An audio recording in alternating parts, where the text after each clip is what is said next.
I am Ethan Cole. 41 years old. Commercial airline pilot. 15 years of marriage. 2 children I thought were mine until the DNA tests came back. But that revelation came later. The unraveling began on a Thursday afternoon in March, during a layover in Denver that I wasn't supposed to have. The storm system over the Midwest had grounded my flight to Chicago. Instead of spending the night in a hotel room overlooking O'Hare, I found myself with 18 unexpected hours in my own city. I didn't call ahead. I wanted to surprise her. I wanted to sleep in my own bed, to wake up to our daughters arguing over the bathroom instead of hotel air conditioning. I took a rideshare from the airport. The driver talked about basketball. I nodded, watching familiar streets pass by, feeling the comfort of returning to a place where every corner held memory. Our house sat on a cul-de-sac where the HOA enforced acceptable mailbox colors. The driveway held only her silver SUV. Good. She was home. The girls would be at school for 3 more hours. We would have the afternoon. I used my key. The alarm beeped. I punched in the code. The house smelled of lavender and something sharp, citrus. A man's cologne, though I didn't recognize it then. I called her name. No response. The television murmured in the living room. I walked toward the kitchen, expecting her at the island with her laptop, working on the event planning business she started 2 years ago. She wasn't there. The back door stood ajar, leading to our deck and pool. Through the glass, steam rose from the water. She was swimming. In March. The heater must be running. I set down my flight bag and walked to the sliding door. That's when I noticed the shoes. Not her sandals. Running shoes. Men's. Size 11. Blue with neon green laces. Brand new. I didn't own running shoes. My exercise was hotel gym treadmills when jet lag prevented sleep. My hand paused on the handle. I heard splashing. And laughter. 2 voices. Hers, that throaty chuckle she used when genuinely amused. And male, deeper, responding. I stepped back. My pilot training took over, that discipline teaching assessment before action. I moved through my house like an intruder, silent, cataloging details missed during sporadic returns. The guest bedroom had changed. The desk remained, but the chair was different. Leather, ergonomic, expensive. Not my grandfather's wooden antique. On the desk sat a laptop I didn't recognize, silver, thin, charging. I opened the closet. My flight uniforms hung there, pressed in plastic. But above them sat folded clothes not mine. Cashmere sweaters in colors I'd never wear. Designer jeans. A leather jacket with tags still attached. The bathroom revealed more. 2 toothbrushes. 1 pink, 1 black. The black one was damp. 2 water glasses, both used. The trash held an empty wine bottle from our wedding gift collection, saved for our 20th anniversary. Recently opened. The cork sat stained red on the counter. My hands shook, but my mind stayed clear, that detached mode from engine failures and emergencies. I opened the security camera app we installed after a neighbor's burglary. The cameras covered front door, back entrance, driveway. I scrolled through past weeks, past month. The same vehicle appeared. A black Tesla Model 3. It arrived mornings after I left. Stayed hours. Sometimes overnight, departing before dawn. I recognized the plate. My younger brother, Lucas.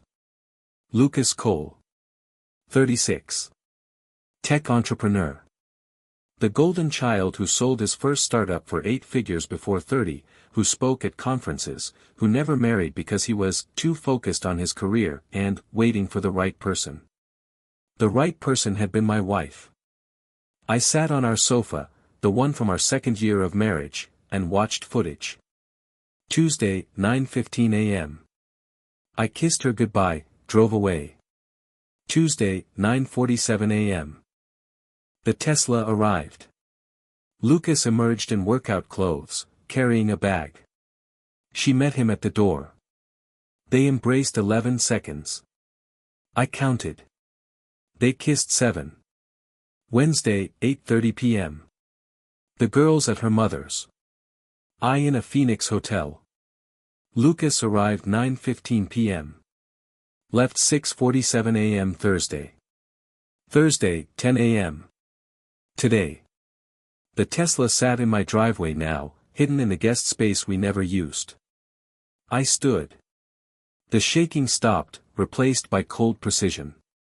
Pilots compartmentalize emotion, execute under stress, make rational decisions when panic suggests otherwise. I walked to the sliding door. They were in the pool, her back against the edge, his arms around her. She wore the bikini from our Hawaii anniversary, the one she claimed was too revealing. He wore trunks I didn't recognize. I stepped back, opened our bedroom. The bed was unmade, unusual for her. Different sheets, gray, not our white Egyptian cotton. On her nightstand, a crack spine thriller she'd never mentioned. I opened her closet. The carpet showed impressions where furniture moved. Her dresser shifted 6 inches left, creating a gap. I knelt. A small safe sat there, one I didn't know we owned. The key was taped under the drawer, where she hid emergency cash in our apartment days. I opened it. Documents inside. Our marriage certificate, supposedly in the bank box. The girls' birth certificates. And a manila envelope. I sat on the floor. The first photograph showed Lucas and her at a restaurant, holding hands. Date stamp, 18 months ago. The second, beach embrace. More followed, vacations I never took, dinners in cities I never visited. Their faces grew more comfortable as months progressed. The final photo, 3 weeks ago. They stood before an unfamiliar house, holding keys, smiling with new homeowner joy. Her handwriting on back, a downtown condominium. 20 minutes away. I returned everything, locked the safe, replaced the key. 23 minutes in the house. Enough to understand my marriage had been performance, that she played a role, that my brother waited in the wings. I didn't confront them.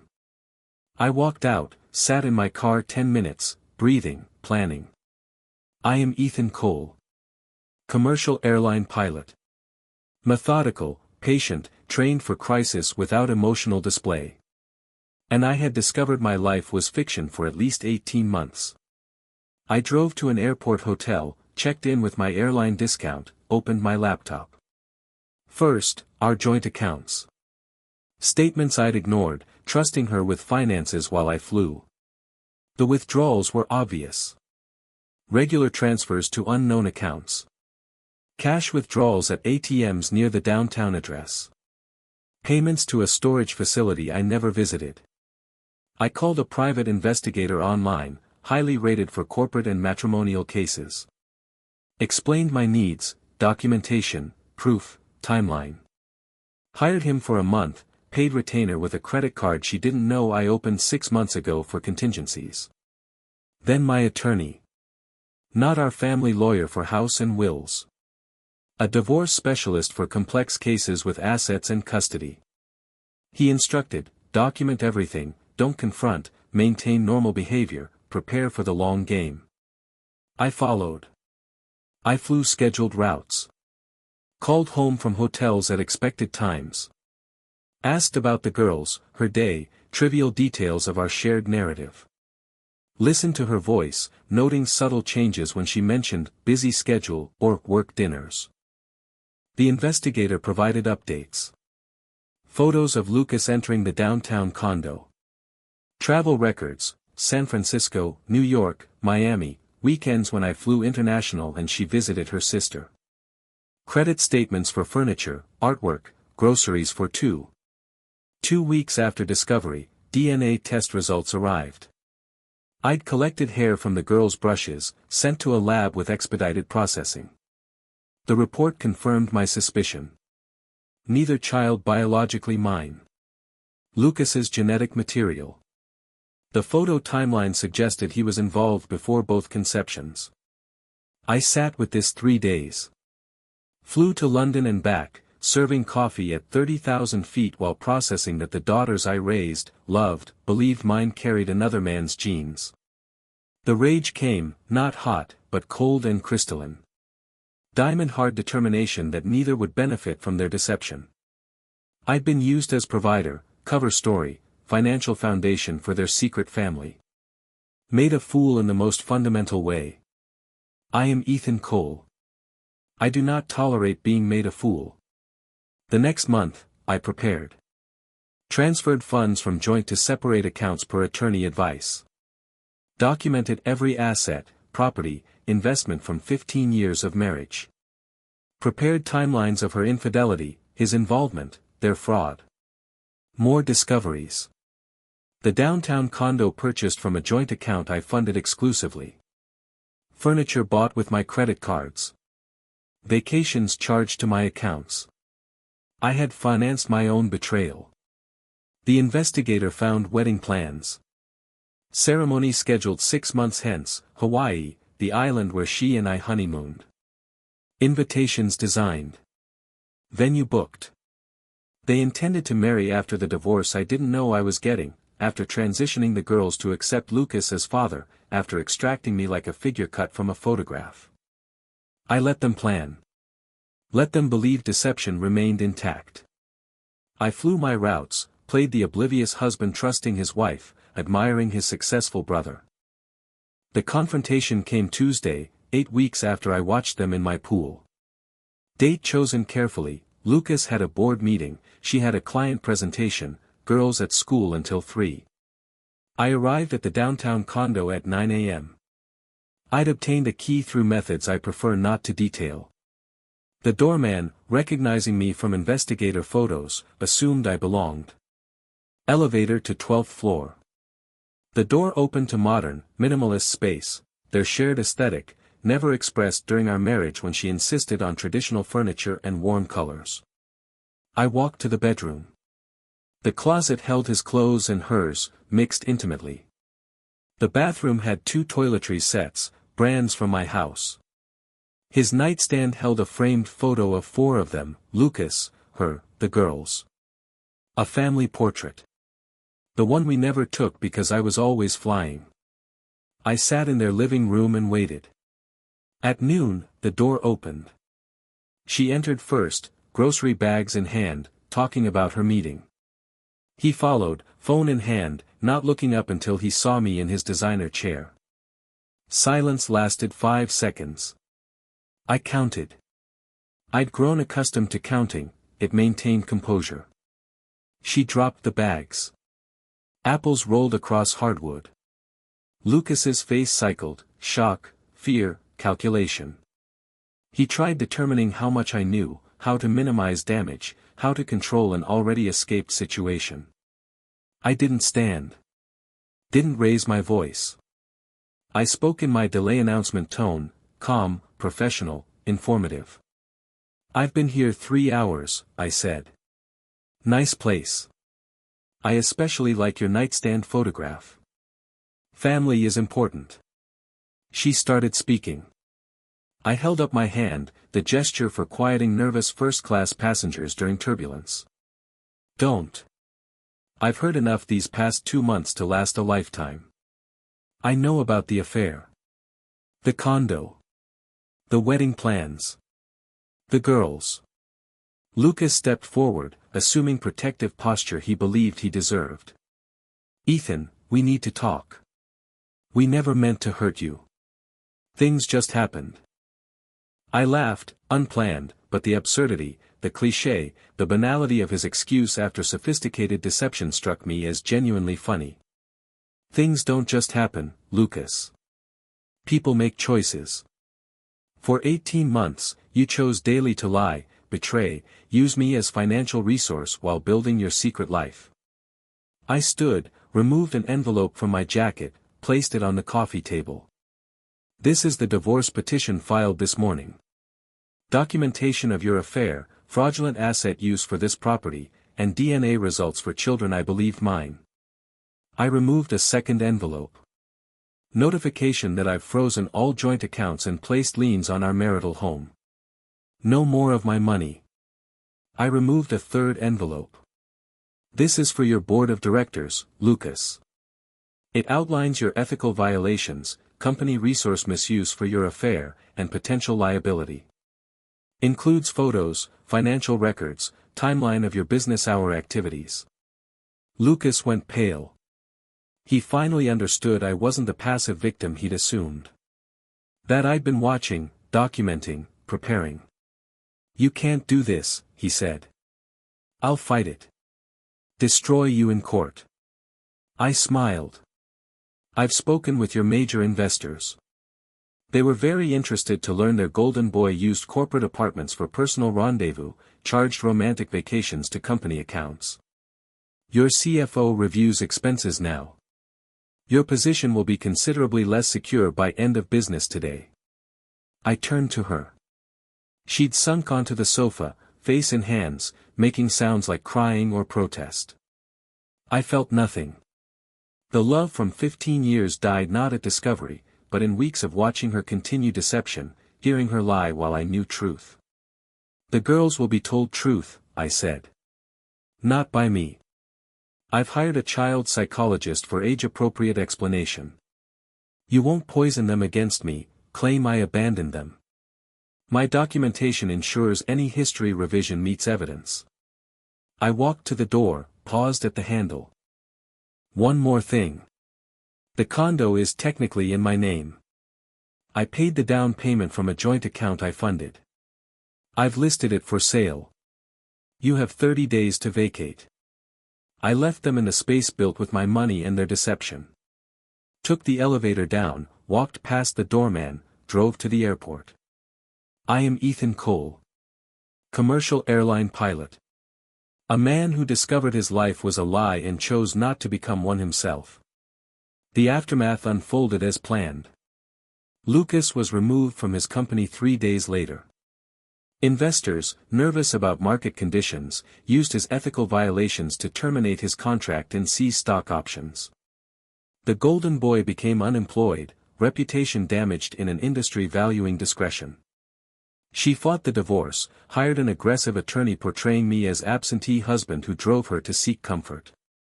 My documentation made this untenable. Photos, financial records, DNA tests created a narrative no legal maneuvering could obscure.